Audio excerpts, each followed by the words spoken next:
ఆహ్వానించిన కళాశాల ప్రిన్సిపాల్ ప్రతాప్ సింగ్ గారికి, అదేవిధంగా లెక్చరర్ బృందానికి, అదేవిధంగా విద్యార్థులకి అందరికీ కూడా మనస్ఫూర్తిగా నమస్కారం తెలియజేస్తున్నాను.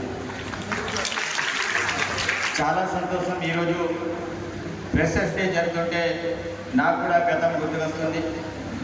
ఎందుకంటే నేను కూడా చదివింది ప్రభుత్వ డిగ్రీ కళాశాల ఆదిలాబాద్లో.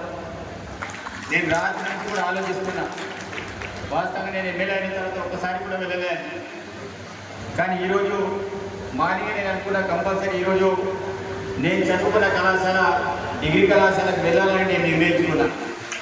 వాస్తవంగా ఈ లెవెల్ ప్రోగ్రాం అయిన తర్వాత మరి మంత్రి గారి మిగతా కార్యక్రమాలు ఉంటాయి. ఆ ప్రాంతంలో తనతో పాటు లేకపోయినా పర్వాలేదు.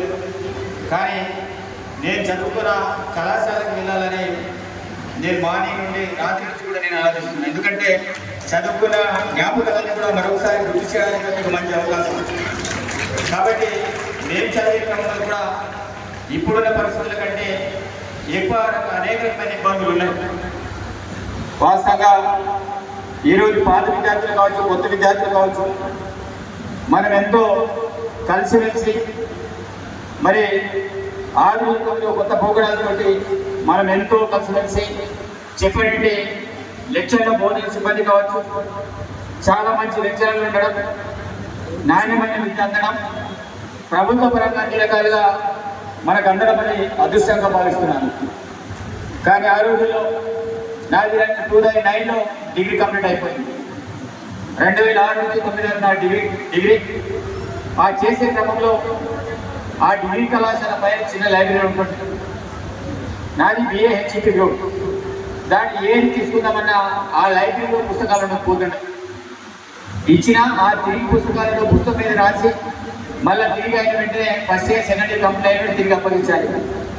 ఆ రకమైన పరిస్థితుల్లో మరి సరైన పుస్తకాలు లేకపోవడంతో కూడా అయినప్పటికీ నేను చదువుకున్నాం. ఇప్పటికే గర్వంగా చెప్తున్నా. అక్కడ చదవడమే కాదు, అక్కడ నేను నేషనల్ సర్వీస్ NSS స్టూడెంట్ కూడా అక్కడ పూర్తి స్థాయిలో సేవలు అందించడం అనేది జరిగింది. డిగ్రీ చేసే క్రమంలో కొన్నాళ్ళు వెళ్ళి అక్కడ సేవా కార్యక్రమంతో అనేక కార్యక్రమాలు